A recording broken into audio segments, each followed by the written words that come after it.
when will Cam Newton start throwing again?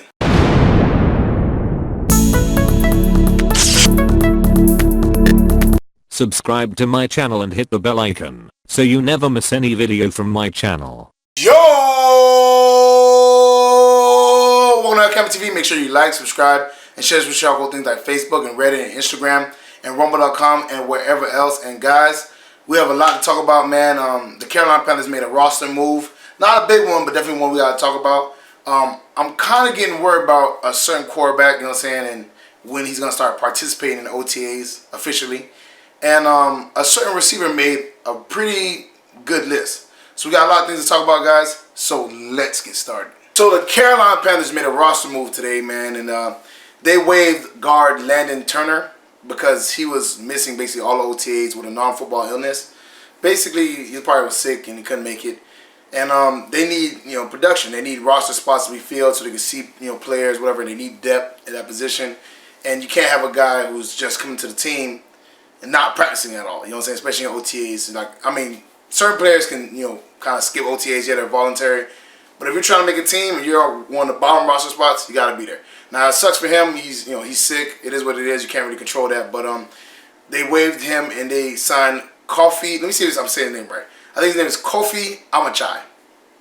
That's what I'm going with.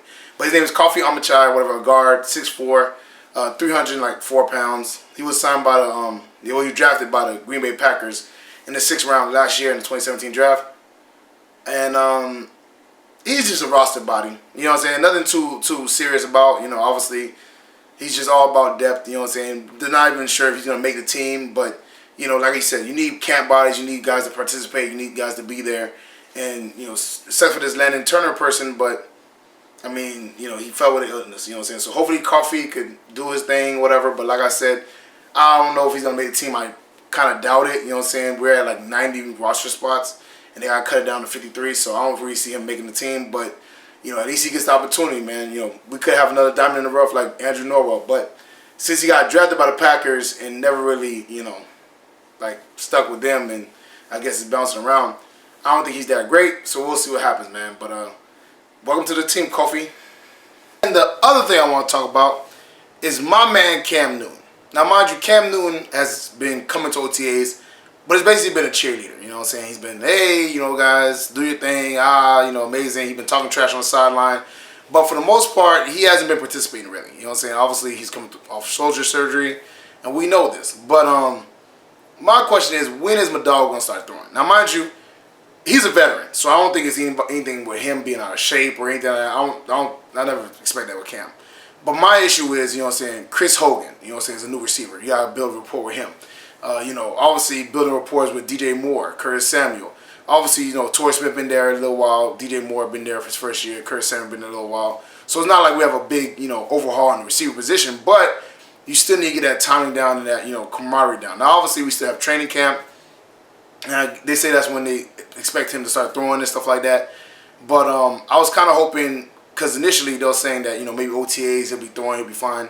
So I was kind of hoping, that was taken care of by OTAs. He did miss, last OTA session, but I guess he had some personal family stuff. So you got to expect that. And these are voluntary, so I ain't mad at him for, missing a day. But I wish I could start seeing him throw a little bit, you know what I'm saying? Obviously, training camp is a few months away, maybe like a month or two, whatever. So definitely he'll be throwing then, hopefully. But and Ron Rivera is saying don't worry about it, stuff like that. But I don't want to start the season with Will Greer. I don't want to start the season with Tyler Heineke, and I don't want to start the season with Kyle Allen. And nothing against those guys, but we go as Cam Newton goes. You know what I'm saying? When we win, Cam Newton's there. When we don't, he's not there. That's just how it goes.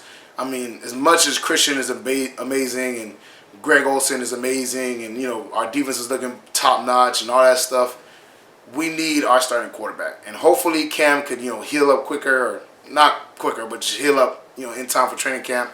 And actually could build that camaraderie, man, because what would suck is that he doesn't heal by training camp, or he does heal by training camp and they don't connect quick enough. And then they have lapses during the season, which you don't want. So that's why these OTA sessions are so important. That's why, yes, they're voluntary, but a lot of coaches want their players to be there, because this is all time to build camaraderie with your teammates, build timing, build, connection, especially with quarterbacks. Timing is everything for quarterbacks. Now, don't get me wrong. I expect Cam to probably do a training camp where he throws the ball at people. You know what I'm saying? He's known to do that. I think he did it already this season. But I expect him to do it again just to get the timing right and the connection, you know what I'm saying, and build that camaraderie. So I'm not surprised by that. But it would be nice to see him throwing on OTAs, man, because I'm seeing Curtis Samuel making amazing catches, and the person throwing the ball is Kyle Allen, you know what I'm saying, or Will Greer or Taylor Heineke. I'm not ready for that. So, Cam, take your time, get better, man. But hopefully, you know what I'm saying, there's no hiccups and no issues, whatever, because, I mean, from what I've heard before, that he'll been throwing in OTAs.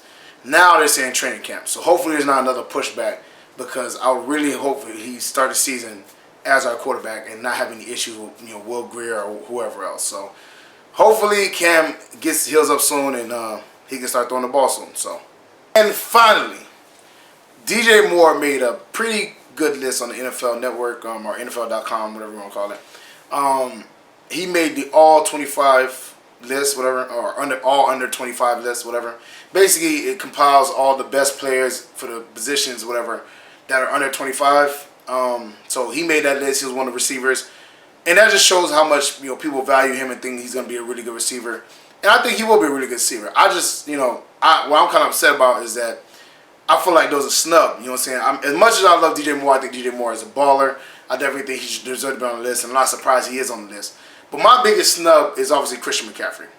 Now, mind you, the three running backs they had was Ezekiel Elliott, he's a baller. Saquon Barkley, he's a baller, and then Alvin Kamara. Now, mind you, the issue I have, and y'all already know what it is, it's gonna be Alvin Kamara. You know what I'm saying? Don't get me wrong, Saquon Barkley and Ezekiel Elliott are amazing running backs. I can't argue that. But to me, I mean, if you take Alvin Kamara and you take Christian McCaffrey, and you look at them, you know what I'm saying, together, right? Alvin Kamara has a better O-line. Well, had a better O-line, you know what I'm saying, these last few years. He was running behind, so obviously, you know, he had a better O-line, so it's easier for him to get, you know, distance and holes and everything like that. He had Mark Ingram, who was dominant. We had Jonathan Stewart, but he was more on the back end of his career. Christian McCaffrey, you know what I'm saying, like I said, had a worse line. And I think he's a better receiver out of the backfield than Alvin Kamara is. I think he's better at catching the ball than Alvin Kamara is. Now, mind you, can you say, you know, Alvin Kamara is a little bit better at running the ball up the field, you know what I'm saying, between the tackles than Christian McCaffrey?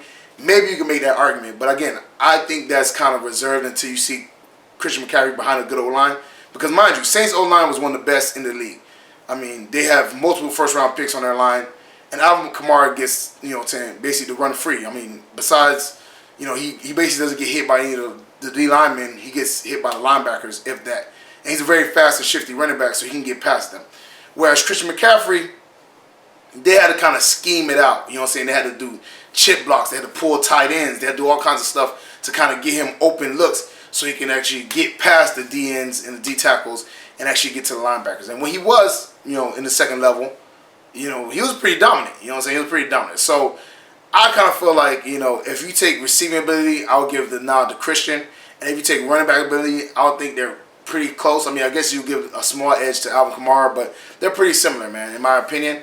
So I kind of feel like Christian should have been that. I feel like he's kind of getting undervalued, you know, because, I mean, I watch NFL Network all the time and stuff like that, and they're like, you know, when they said who's the best dual threat running back, and they didn't even mention Christian. I think he was an afterthought, you know what I'm saying? They said at the very end, but I think Christian is being devalued, and I think he's going to have a breakout year. Well, he already had a breakout year, but have a better year than last year, and people are going to start respecting him more, because I definitely think he should have been on that list. I mean, obviously Alvin Kamara was sharing carries and stuff like that, so I don't know, man. Maybe I'm just being a homer. Maybe it's because I'm a Panthers fan, but if I had to choose, I'll probably take Christian over Alvin Kamara. That's just me being honest.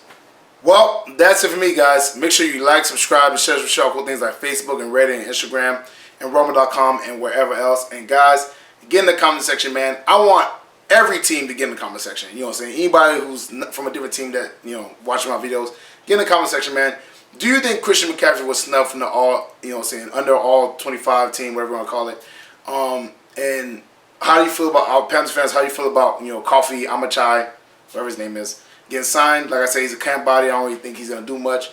Also, let me know how you feel about DJ Moore making up, you know, all under 25 lists. You know what I'm saying? Let me put that in the comment section.